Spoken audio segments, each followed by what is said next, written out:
Usman da ya zo ya daɗe ya samu nasara ya juya mana baya yanzu a gari ya wayewa ga kwankwasa nan har gobe da darajarsa da mutuncinsa a idan duniya. Shi kuma yanzu ba ma kajin a matsayin ba kwanan da naga an zo yana wani haɗaka da wasu waɗanda suke so su yi haɗaka yana wani salamu alaikum in ba haka ba na ma daina ganin sa kuma nan da zuwa wani lokaci za ka iya ji tarihinsa ya shuɗe. Jama'a assalamu alaikum wa rahmatullahi ta'ala wa barakatuh.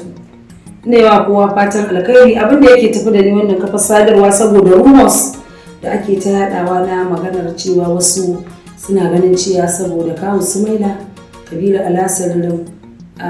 Alima Daki da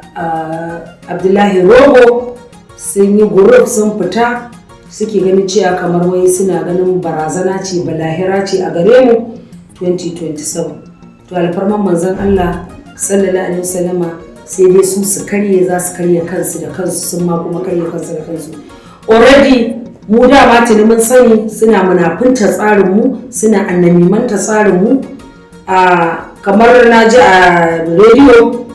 ana magana ana yi wa shi Kabiru burin yake kodurin ana tambayarsa cewa an gansu da Dr. Abdullahi Umar Ganduje na ai dama don baka layi ɗaya da mutum ba za ka yi gaba da shi ba dama can mun san kai na sani mun san kai ƙwarya ce abokiyar birninsa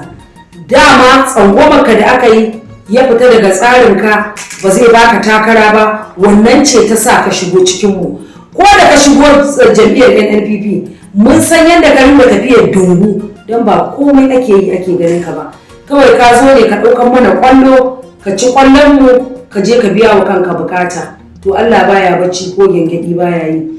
shi kuma dama Abdullahi Rogo ana cin gwamnati yana cin zaɓe tun kan a rantsar da su ya fara zara makami yake nuna shi isasshe ne shi kuma nawa Alima Daki yana cewa wai shi tuntuni an yi fira da shi na je yana cewa wai tuntuni ya fita daga tsarin kwankwasiya gaskiya al'anan kayi ƙarya baka masa misali a ce yayi ƙarya ban harshe ne ko yayi ƙarya ai ƙarya ce wannan alkazubu yayi domin da ya gaya mana baya kwankwasiya bayan da za a yi a tsayar da shi a primary election har mu zo mu kaɗa masa ƙuri'a mu zaɓe shi dama abin da ya sa muka zaɓe shi saboda yana kwankwasiya mu dama tinin ina ta faɗa mun san cewa yana dindinge yana cin dunduniya yana ƙananan maganganu a bayan fage kawo Sumaila shi kuma tun inda na gano kawo Sumaila tun ranar da muka je shari'a ta biyu a Abuja aka ce an kori karanmu an yi waye gwamnati kotu ta faɗa abin da ta faɗa muna cikin tashin hankali sai ga kawo ya shigo yana murmushi annuri yana bayyana a fuskarsa tun daga sannan na tsorata da kawo Sumaila har na furta na ce masa tun ɗazu dama ina ta cewa wai ina ɗan majalisun tarayyar mu ne kaza ina sanatocinmu sai gashi muna cikin damuwa su ba su damu ba saboda suna ganin cewa za a kwace mana zaɓe su kuma tun da an rantsar da su za su ci gaba da gwamnati to ina mai tabbatar muku ku sani haƙƙin talakawan jihar Kano ba zai taɓa ƙyale ku zauna lafiya ba akan kujerunku wallahi azim saboda shekara 8 muka yi ba gwamnati muke ta wahala kuka zo kuka yaudari da Rabi Musa Kwankwaso shi kuma da yake Allah ya yi shi sahihin bawa ne ko mun me kake masa da ka zo ka ce ka tuba zai ce ya yafe maka har ga Allah kuma duk abin da iwo wanda ya shekara da shekaru zai iya ɗauko ku yi tare saboda yana ganin kamar shi ne mafita za ku iya gane a mushe ba za ku gane ba mai girma jagora muna kira a gare ka ka yi duba na hattara ka ƙara yin duba a tsanake mun san ka kai mai lissafi ne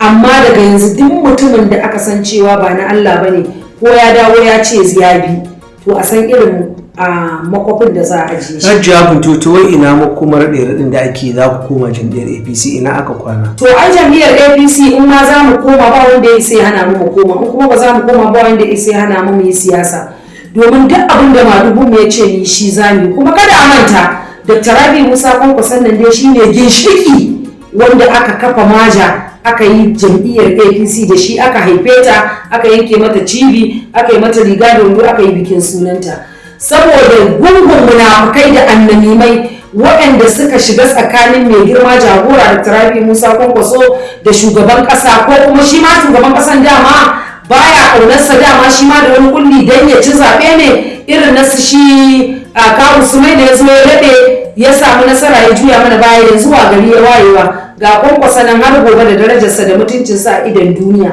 Shi kuma yanzu ba ma kajin a masa ba kwanan da naga an zo yana wani haɗaka da wasu waɗanda suke so su yi haɗaka yana wani salamu alaikum in ba haka ba na ma daina ganin sa kuma nan da zuwa wani lokaci za ka iya ji tarihinsa ya shuɗe. A da